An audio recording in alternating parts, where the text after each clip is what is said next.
Finally, let's warmly welcome Professor Jianing Wang with applause for her feature talk.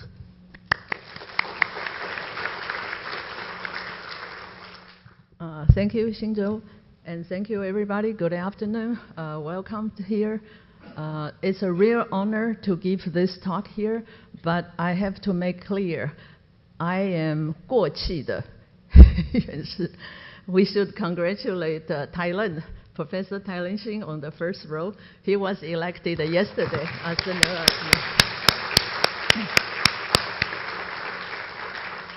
So I assume he probably will giving this talk next year, possibly.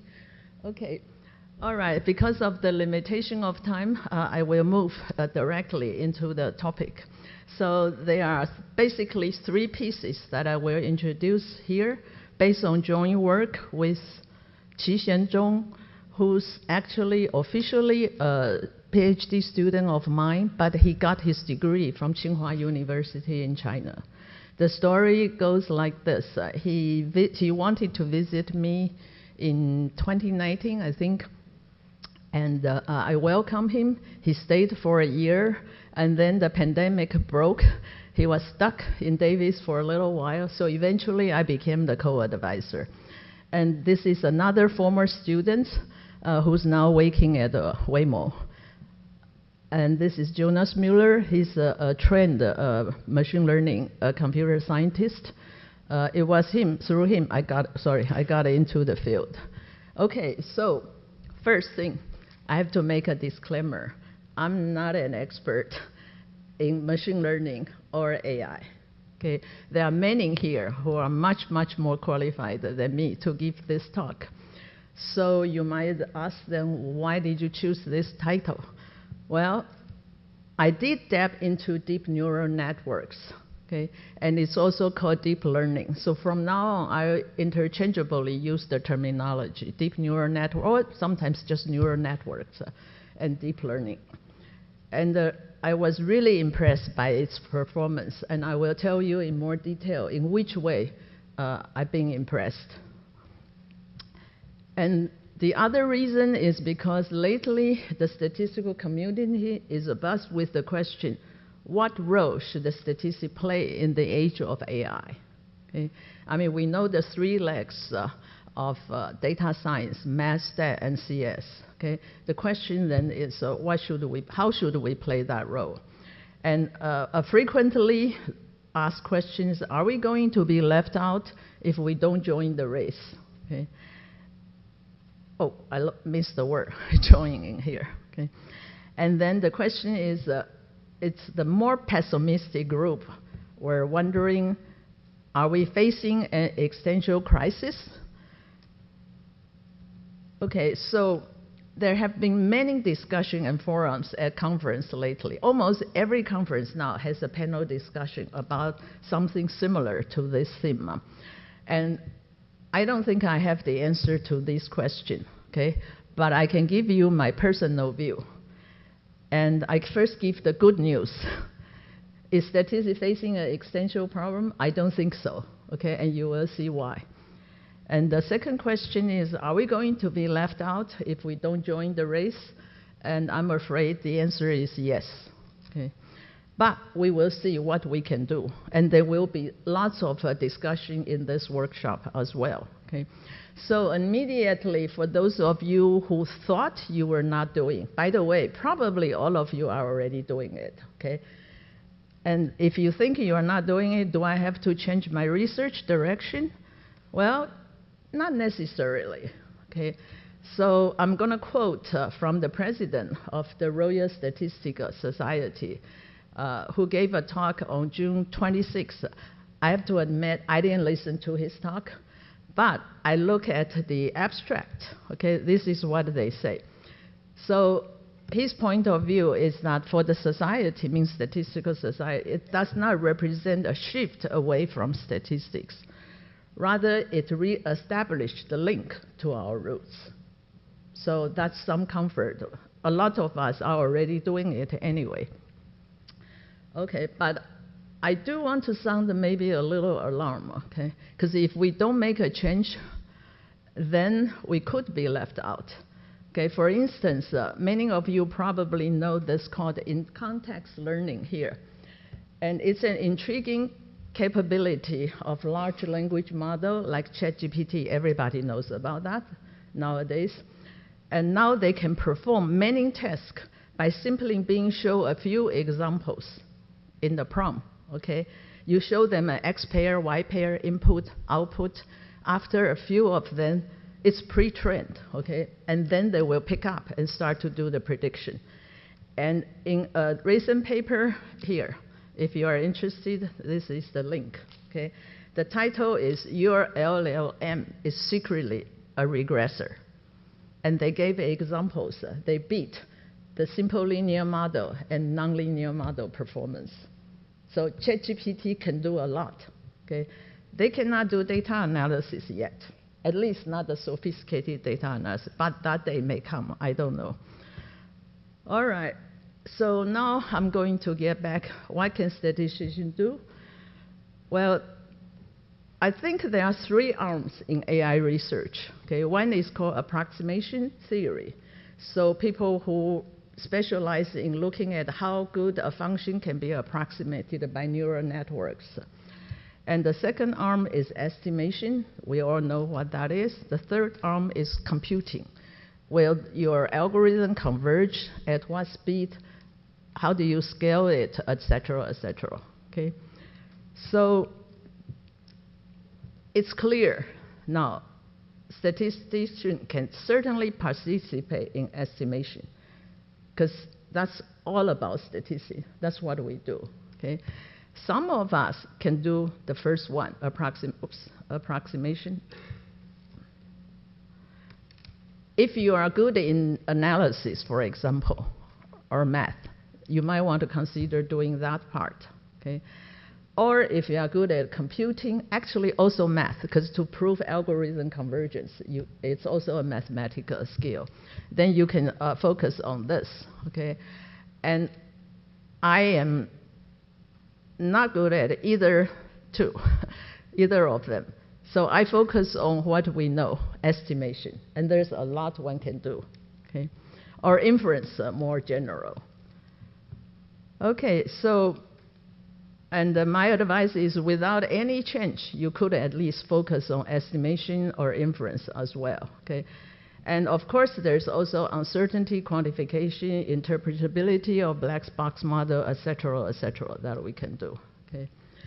So what do we need to be successful in AI research? This is not my statement, okay? Some of you may know about this already. Scalability is everything, both in terms of computing and data. Now, we know that we need big data, huge data, in order for deep learning to work, or transformer. Okay, it's a kind of deep learner. And ChatGPT and Google are the evidence of that. Okay, Google has surpassed both MIT and Stanford in terms of research productivity, simply because their computing power, okay, and the resource of data they have. So if you want to play with deep learning, my talk is basically only focused on deep learning. And you have very large data, then you probably will need to move to GPU computing, okay? CPU will probably be really struggling to do it, although I can show you later on in my talk which part is done by GPU, which part is done by CPU, okay?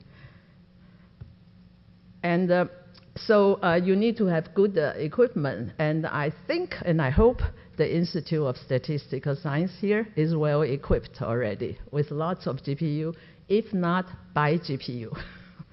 Unfortunately, the price has shot up at this time, but still, one can join it. So in this talk, as I mentioned earlier already, I will just mention three vignettes of my personal venture, okay, in deep learning. And later on, we can learn much more through the panel discussion this afternoon, and on July 9th, at the Institute of Statistical Science, there's another panel discussion about the future of statistics, opportunities, and challenges. All are welcome. Is that true? I don't know. Okay. All right, so the outline here, well, nobody really cares. Let's just move on. So the question is, why deep learning? I don't think I need to do any sales pitch here. Everybody knows the performance in application, okay? So the key advantage is that it requires little pre-processing or feature engineer, okay? And the model can automatically learn the features and extract the features from raw data. This makes deep learning really successful in practice, in an application, okay? And that's actually not what impressed me the most. I'm impressed by these two. What impressed me the most is the next bullet points, okay? I didn't know this until I started the research, okay? And what it is that it can learn the lower dimensional structure of the model, if there is one, of course. Okay, sometimes there isn't, but most data has a lower dimension structure. And deep learning can learn it, okay? So therefore, they avoid the curse of dimensionality of traditional non-parametric smoothing method. I will be more specific about this later. And it gives you faster convergence rate. Okay, so the results were exhibited in two annals papers on the same year. They almost have identical result. Okay, two German statisticians, Kohler and Schmidt-Hilber. So I benefit from their work. That's when I dive in, because they paved the road for me. All right, so what do I mean by faster convergence rate? Well, let's look at the standard non-parametric regression problem. You have a vector covariate R-dimensional vector, okay, and you want the regression function to be completely non-parametric, no specification or whatsoever. And assuming that this function G0 has certain smoothness, it's called alpha smoothness, just pretend alpha is 2, which means G0 is second order differentiable to make it easier, okay? And then the classical method for statistician to estimate this is we apply what's called a smoother. It can be a local polynomial smoother, a spline, or RKHS, you name it, okay? And the optimal minimax convergence rate has been established long ago by Stone. I do like you to remember this formula a little bit, okay, because we will revisit this. The convergence rate is n to the minus alpha. Remember, alpha is the level of smoothness of your function, and then divided by 2 alpha plus r. R is the dimension of the data. It should be reflected in the convergence rate, okay? And here you can see already the curves of dimensionality. As R increase, the rate will get worse, okay? And in addition to the theoretical curves, there's also a computational curve. To smooth, usually I came from the non-parametric background. For us, beyond 3 dimensions is a curse. We cannot smooth easily anymore, okay? You don't have to need to go to high dimensional. All right, so, well, but statisticians are smart. We know we cannot handle fully non-parametric, so we do dimension reductions on our model. There are 2 most popular ones. One is the additive model. The other one is the single index model, okay? Both reduce the problem to a 1-dimensional smoothing problem. So the additive model breaks down the multivariate G0 into sum of univariate functions. So now you have only univariate target to deal with. The single index model goes another direction. It summarizes all the covariates with a single index. So it's just 1-dimensional, okay? And then you apply a non-parametric link after that. So intuitively, it's very clear. Both models will give you 1-dimensional convergence rate, okay? That's typically how we do it, and they are more sophisticated. You get the idea. You can grow it a little bigger, a little more complicated, etc., okay? All right, but we have to make an assumption first, okay? And that's the price we pay, because the model could be wrong. And if the model is wrong, then all bets are off. And this is where deep learning shines. It doesn't need to know that it's an additive model, single index model, or any model, okay? If your true model structure is either additive or single index, it's going to return you a 1-dimensional convergence rate at the end of the day.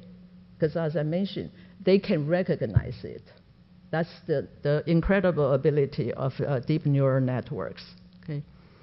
So that's what I mean. That was what impressed me the most. Okay, so now I'm going to move into the two types of data. I picked these two for various reasons. Of course, one reason is because these are the area I have worked for many years. Okay, functional data and survival data, but they are good example to demonstrate how do a statistician apply deep learning to your data. So the overarching goal here is just to apply deep learning to these two types of data. And the first topic, applying it to functional, is based on a 2021 paper in the International Conference of Machine Learning, okay, with former student Yao and Jonas Müller. The second topic is deep learning for survival analysis, and here there are two topics, one on estimation, the last one on testing. I hope I have time to get into testing, but I may not be able to. And the testing part is still under review. The estimation part appeared in the annals in 2022. Okay, so let's move on to functional data.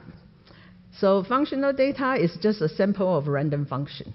Okay, the atom of your data is not scalar, not vector, it's a function. Okay, the function can be multivariate, but in this talk, we're going to focus on just the curve, one-dimensional function, to make it simple.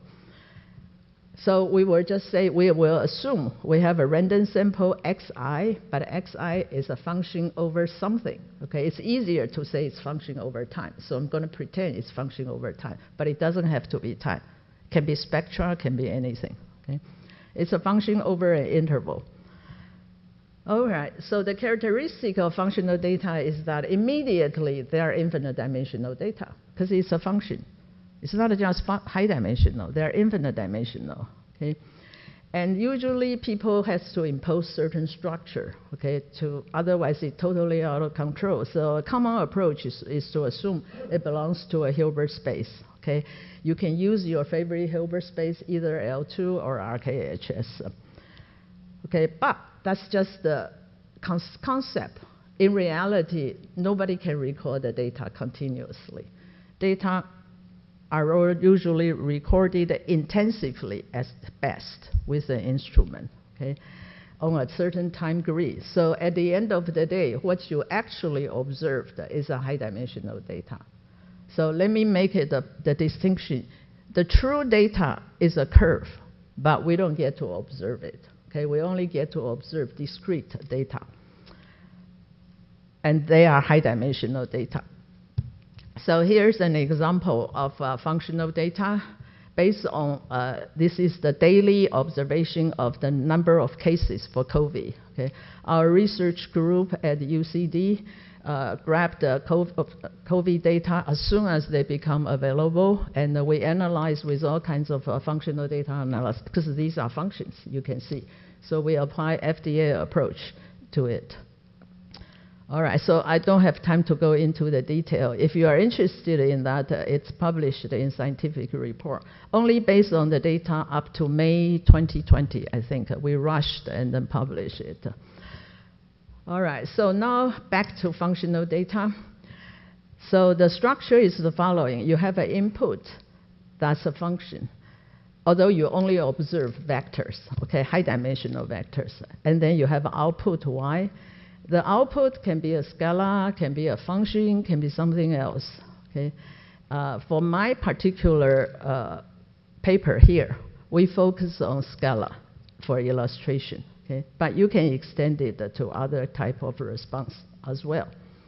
So you observe a sample of them, okay? A pair of xi, again, a curve, and then a response yi. All right, so first thing we need to do when we started this research is the question, how are we going to input the data? I mean, it's clear we really don't observe continuous data, okay? So in that regard, there's no choice to make. You can only input the discretely observed data, okay? So that should solve the problem.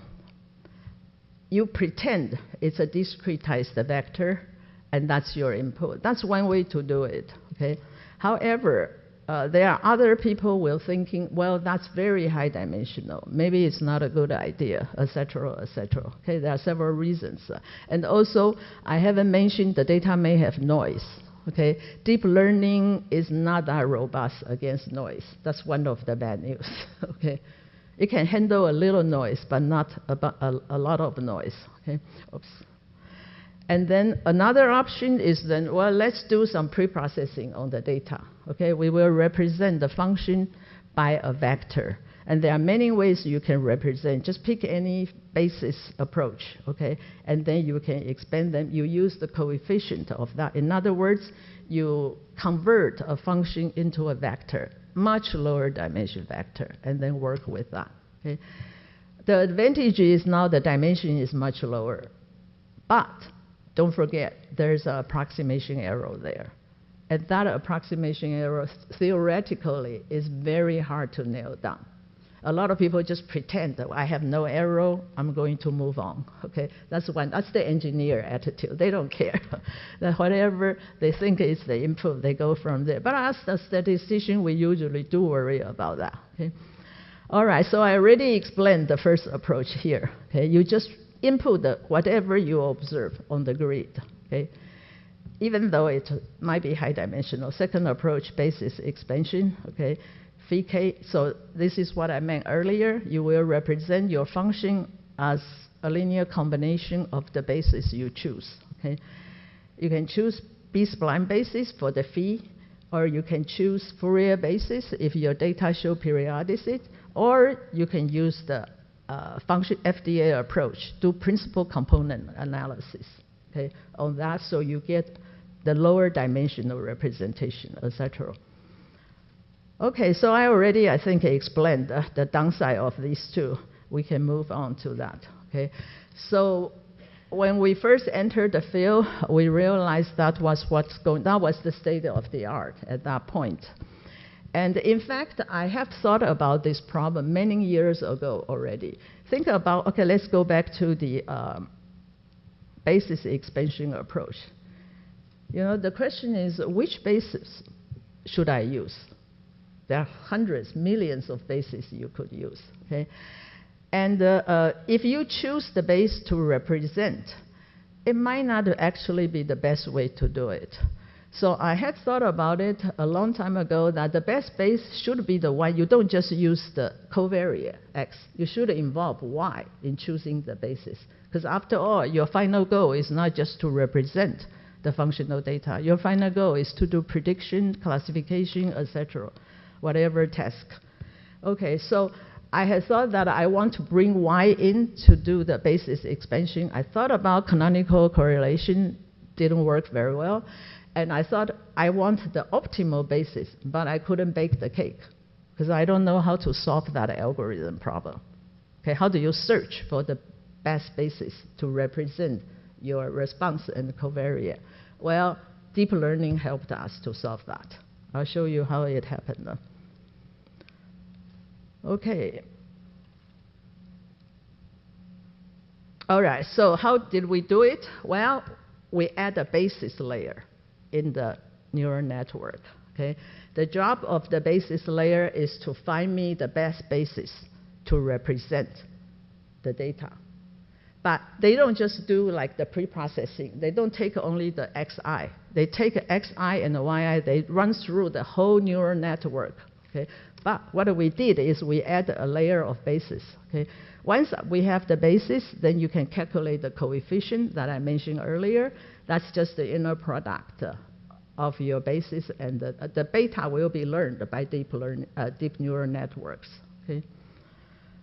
And typically, okay, if you have a response, if your job is a prediction, then you don't really need that many bases. To represent the X itself, you actually might need more bases, because we worry that if we don't use many, we may lose some information. But if you incorporate the information of the response already, we often find out you don't need many bases to do the job. So it automatically has a dimension reduction feature there already. Okay, so what we did is that each of these bases, we use the network to approximate it. okay? Which means you find the proper weights, etc. So here's a picture of that. This is what I call the basis layer. Okay, the whole thing is a neural network, but the beginning of that, we set up another neural network, a sub-neural network, you can call it. And that sub-network job is only to find the basis representation. It's searching for the best basis to use. Once it did that, it will pass the inner product as the input of the big network to continue with the training. Okay, and then your output here. And because of the back propagation of deep learning, etc., it's not just moving forward. It's moving forward, backward, until they found the best solution. Okay, so it's an entire what's called the end-to-end task. Okay, that's another graphic to represent what we did. So it's a very simple idea. You just add a basis layer, and you try to learn the best basis representation for the data and for the specific tests you need. Okay. All right. So we call this AdaFNN. FNN means functional neural network. ADA means adaptive functional neural network, because the bases were chosen adaptively based on your data. Okay. So I'm going to call it AdaFNN from now on. All right, and the basis that we learn, we force it to be continuous, okay? So earlier I mentioned if you input discrete data, you cannot really guarantee that you get a smooth output, etc. So this way, it's guaranteed in here. All right, so that's the basic vanilla AdaFNN. Now, of course, you can make it fancier, okay? You can add a certain regularization approach, okay? So one thing is the following. The algorithm cannot guarantee that you get orthogonal function. If I just use the neural network, it's not guaranteed. You might get more bases than you need, okay? So if you want to not waste the dimension, then you have to do something. So one way is just to encourage basis orthogonality. You add a penalty here. We use the cosine angle of two function data. Okay, so you want to penalize when two functions has very similar shape, means their cosine is close to 0 there. Okay, that's one way to add a penalty. And another regularization you may want is because I had another research problem actually, where I'm trying to predict the functional data to an outcome, but I'm interested in which part of the domain actually matter. Think about that. If you have oil pollution data over time and you want to predict maybe the cancer rate to a certain community, damage doesn't happen immediately, right? It takes some time to develop. So you want to know how long does it take until it develops. And we call it the domain selection problem. Okay? So if you want to do domain selection problem, then you have to design your regularization accordingly. We just use the L1 norm of the beta coefficient function and penalize that. Okay? There may be more sophisticated way to do it. Okay? All right, so here's the experiment. What time is it? I don't have the clock. Oh, there. No. Maybe I should move fast. Okay, I will try to give you some idea. I have many examples and simulations here, but let me just quickly show you the work of the penalty. So we did experiments by creating 50 Fourier bases to generate the functional data and various ways to generate the score. Okay, so the response is a quadratic function here. If I don't have the square, that would be called functional linear model. Okay? And we use the third eigenfunction. So there's only one basis involved in the model, just to check its performance. And then the second one, choose a different basis, but also the square function. Okay? The third case, try to see what happens if we add noise to the data. The first two has no noise in there. And the fourth case is designed for domain selection. Okay? So there are two bases that generates the response. And the first base has a domain from 0 to a quarter The second one is from 1/4 to 3/4, nothing after that, which means we were thinking that the domain is only from 0 to 3/4. Okay, that's what it is. This is to check whether the regularization worked or not. Okay, so here's an example of our estimate. The blue one, light blue one, is the true one. Okay, the red one is the estimate, the reconstructed curve beta.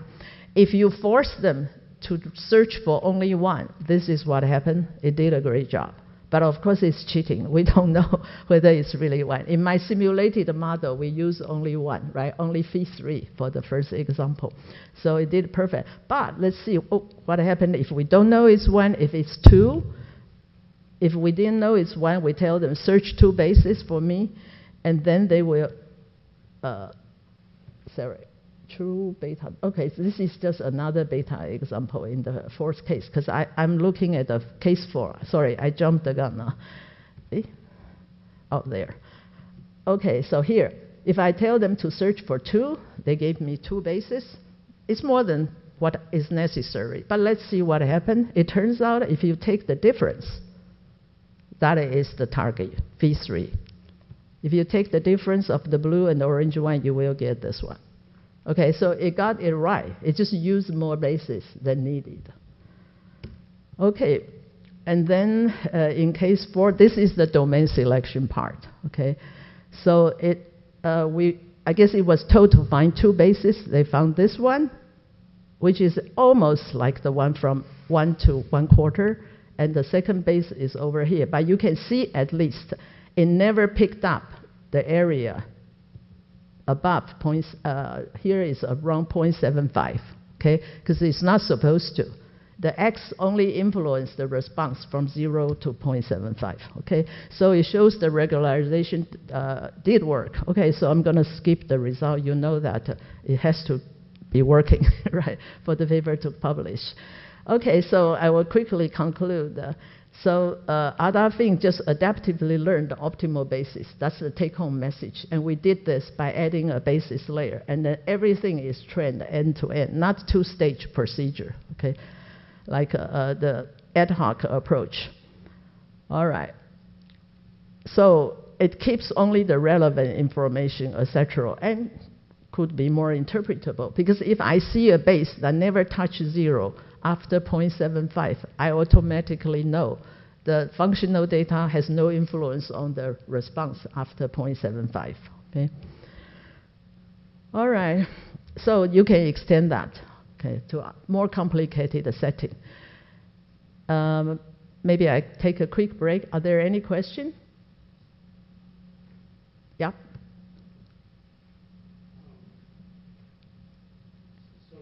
No, next to nothing. Neither am I. About the deep neural network. Let me ask a question. I did try your code, by the way, and okay. Then you are an expert. No, I'm not. The result is pretty good. So my question is, did you do what Heber Schmidt or Colin Bauer did in your fitting? Did you consider a special class of models? Special what? So when after you have your projections going down, did you do what they did in assuming what F is the request? Oh, you mean the compositional form or what? Yeah. Oh, that's just the model assumption. Right. So our simulation has no model, well, you can see there's a dimension reduction, right? We reduce the model to only 1-dimensional because I pick only one basis function. Oh, you only kept one? I thought the simulation is only one, only very few, yeah. Right, but in the first part of your talk, you mentioned you project onto several dimensions. Right, because we don't know the truth, right? We don't know how many. So that's a tuning parameter. You have to decide how many basis function you're going to allow the neural network in the basis layer. And then do you now regress on the projections? Yes, the subsequent network does that, but we don't take it off. So I'm saying in that step, are you doing We're doing just the generic, you're vanilla. You're not doing no. like Schmidt, No. Okay. Just I mean, they are doing theory only. Okay. Their method is not really for right, implementation. Okay. Yeah. So in what they do, they need to make the network sparse. Oh, yeah, okay. Yeah, you don't need to make it sparse. We didn't try to make it, because sparse is a little hard. I think in the beginning, maybe the theory is easier, so they assume it's sparse, but now we know it works for non-sparse network. I heard from computer scientists that they don't do this. No, there are theoretical results now. They know that it's not as non-sparse is fine. Yeah, we didn't impose sparsity in there. Yeah. Thank you. Yeah, okay. All right, so let's move now to survival data. Okay, survival data is just event time to something, okay, whatever, good news or bad news, okay? And the question is, how do they differ from conventional data? Well, they differ because they are incomplete, okay? Because often these are patients, you have to follow them up, and we all know how hard it is to track human. Okay? They don't always come back for the follow-up. They may disappear, etc. Okay? Or they may still be alive at the end of the study. Okay? So this talk, I'm going to only focus on right censoring, because if you have different type of incomplete data, you just change a little bit. Okay? But the basic principle is the same. So I'm going to assume just right censor data. That's the most prevailing incomplete data. Right censor means if the subject is still alive after a long period, you may not actually see it. They may be censored. Okay? Either they move away or the study ends. Okay? I will define it technically later. Okay? Okay, so here it is. T is the lifetime. Okay, with a PDF, F. C is the censoring time. That's the bad guy that's going to cut off the observation of T. And what you observe is the minimum of the two. Whichever happens first, you observe. That's what I meant. If T is bigger than C, then you don't see it. You only know the patient has survived up to time C. That's it, okay? But you have to know whether it's a censor data or not, because otherwise you cannot possibly do any inference. So you observed a censoring indicator delta and the observed time, which is the minimum of lifetime and censoring time. So here is the major difference of handling incomplete data.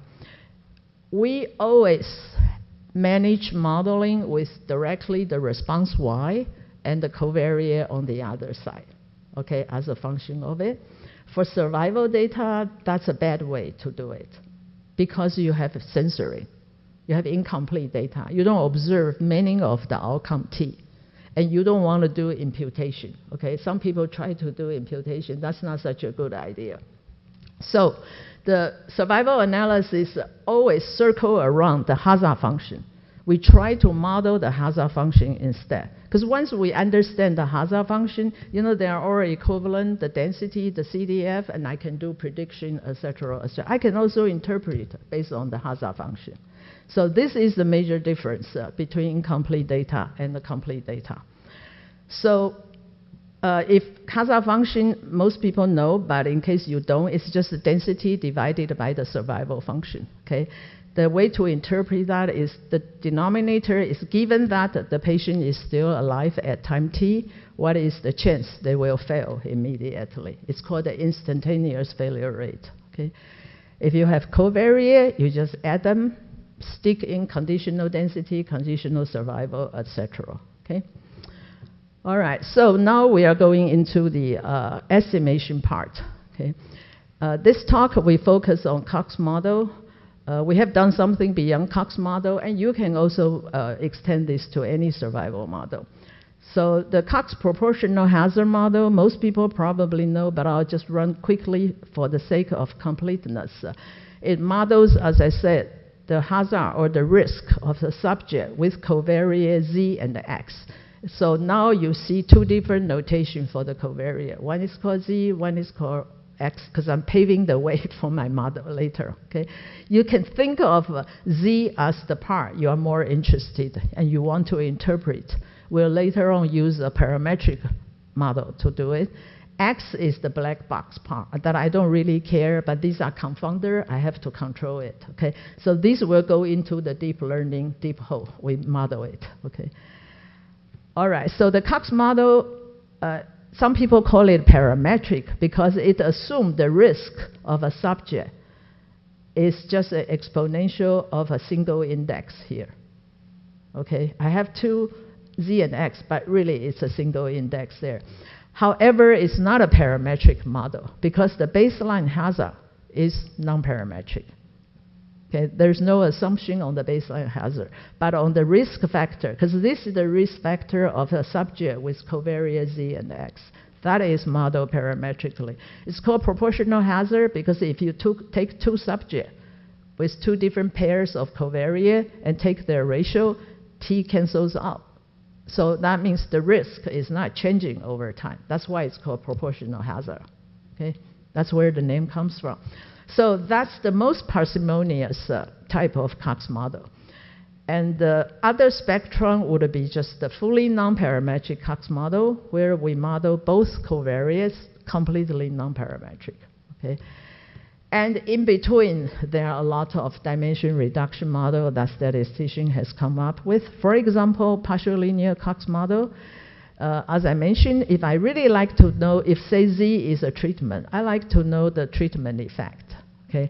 Then I will put it in here. Because if I put it in there, it's much harder to tease it out. Because as we know, deep learning is a black box model. It's good at prediction. It's not that great at estimation, etc. So we separate them in this way. Okay? And there's another dimension model. It's called the partial linear additive model. Okay? So this will be our competitor later. This will be our competitor later, okay, to compare with. This is the model actually we use. We use a partial linear model. We put all the non-primary covariate or confounder into one big black box. Okay? But the additive model imposes an additive structure in there. So this, our model is in between the fully non-parametric one and the, this one, partial linear, additive. Okay, so I already actually pretty much mentioned, okay, the downside. If you do the most general model, the non-parametric Cox model, you have a serious curse of dimensionality because it's Z plus X dimension, okay? Therefore, that's why we choose the partial linear also for interpretability, okay? Because interpretability is the weak spot of deep neural network. It's not so easy to get it out, okay? And we are just taking the shortcut. We assume on the model to get our interpretability. We're not going into the deep neural network to try to interpret, okay? That would be the next step. That's why statistician could get involved as well. Okay, so I mentioned already our playground is the partial linear Cox model. The parametric component aims for interpretability. The non-parametric component is just to control the confounder, okay? And that was learned by deep learning. This is the punchline. You can pretty much leave the estimation already. We developed the theory. The implementation is not a problem because the data already comes in pair. It's the UI delta I pair. It's not like functional data. I have to do something, okay? So data is not an issue. The difference is because we change the game. We don't directly model Y. We model the hazard rate instead. Okay? So if the target is non-parametric, the optimal one should be minimax. And if it's parametric, then you want it to be semi-parametric. And we get both of that because we use partial likelihood, okay? All right, so this is the model, and you don't need to worry about this complicated partial likelihood. Partial likelihood is a really brilliant idea, okay? It estimates the parametric component totally bypassing the non-parametric part through the partial likelihood. You might ask why it works. It works because partial likelihood turns out to be the non-parametric MLE. Okay, so non-parametric MLE usually give you optimal estimate, and that's why partial likelihood worked. All right, so we call this deep partial linear Cox model, PLCM. Okay, pretty clumsy name. Okay, that's the network. We don't have to explain. Earlier work, okay, the universal approximation, that's the history in the machine learning. But as I mentioned, as a statistician, we took advantage of the invention by our predecessor, okay, and then we use their approximation error instead. All right. So I already mentioned that deep learning can automatically detect the lower dimensional structure without knowing it, but I didn't explain exactly what I meant. This is going to be explained here, okay? It's not like it always gives you a faster conversion rate. Your data has to collaborate, okay? Cooperate. If your data has a structure with the response, lower dimensional structure, deep learning will detect. If your data doesn't have it, that's just bad luck, but you still get the same conversion rate as a non-parametric smoother. Okay, it's not worse. All right, so where does that come in? So the trick is the following. If your unknown function G0 can be written as a sequence of composition function. Okay, it's H0, H1 up to HQ. Okay, now you can say, well, why does that work?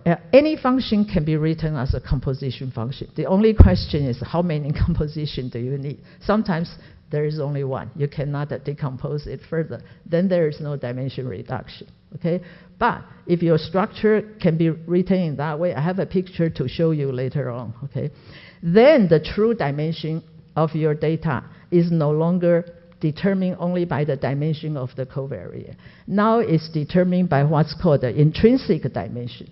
So in other words, at each of the compositions, think of this: you have a non-parametric convergence rate that I showed you the formula earlier, alpha over 2 alpha plus R.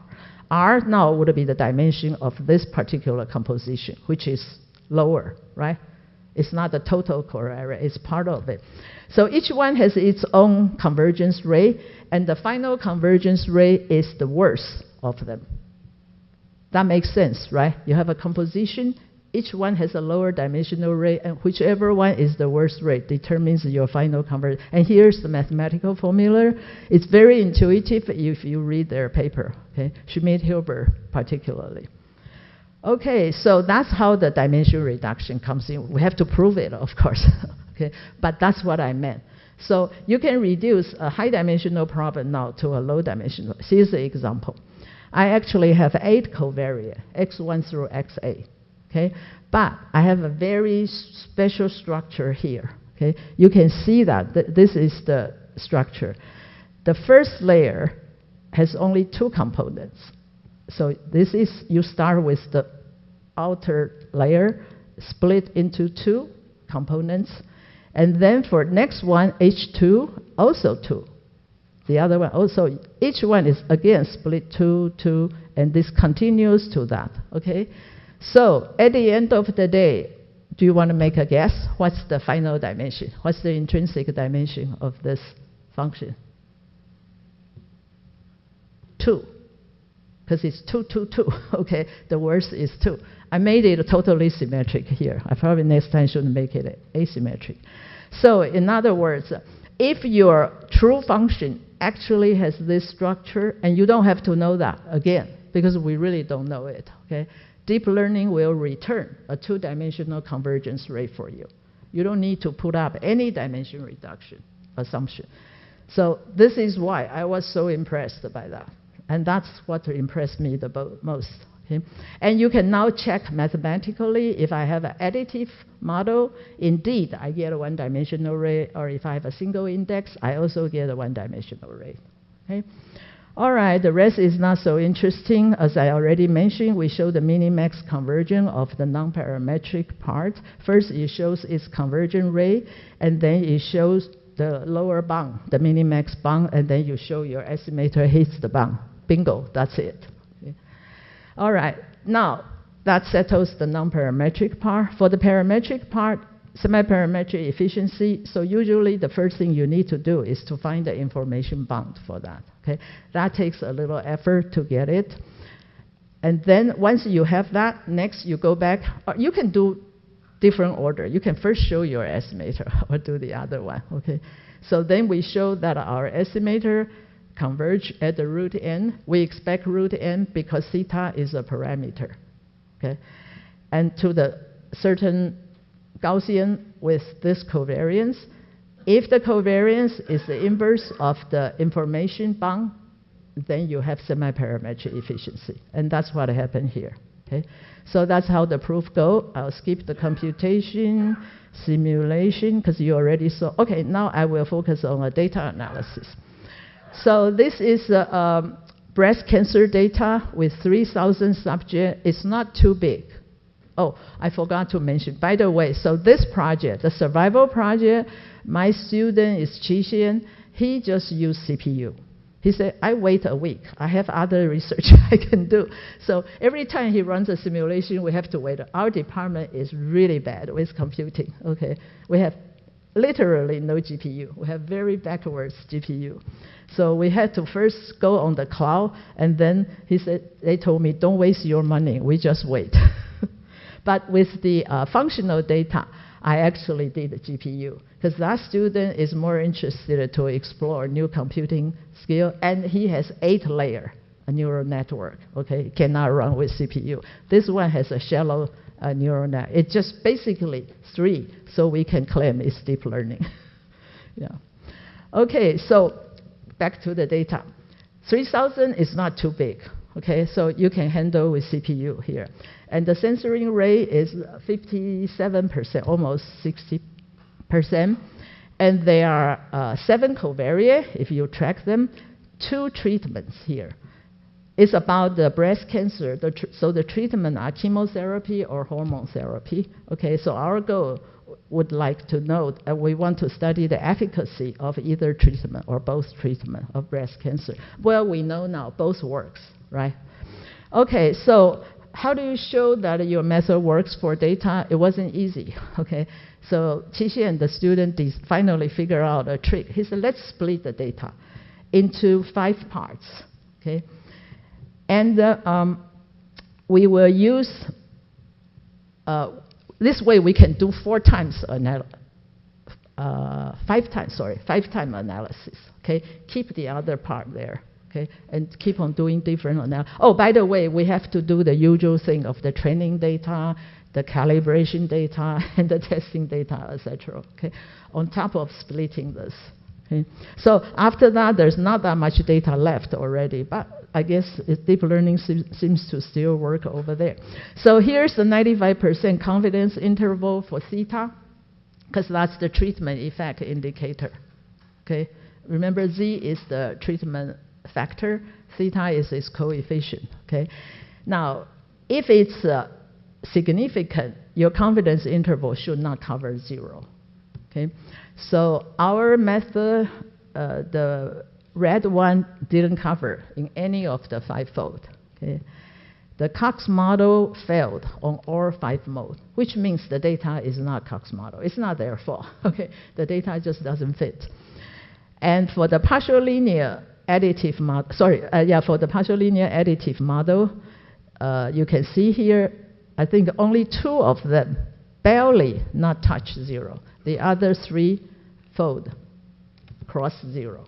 So only the deep learning approach is successful, which means additive model is too optimistic, doesn't fit this data. All right, the same story with the hormone treatment, okay, basically. Okay, so a quick summary, we propose an interpretable deep learning method. The new angle here is actually the interpretability, the parametric component. Okay, so the proof goes through the semi-parametric efficiency route. All right, I think I'm going to, so I only showed the Cox model. I already mentioned you can extend to other survival model, and we have another paper in NeurIPS with Qi-Xian that use a bigger model. It's called extended hazard model that includes both Cox model and the accelerated failure time. Okay. Okay, I don't have time now. Oh, okay. I'll stop, sorry.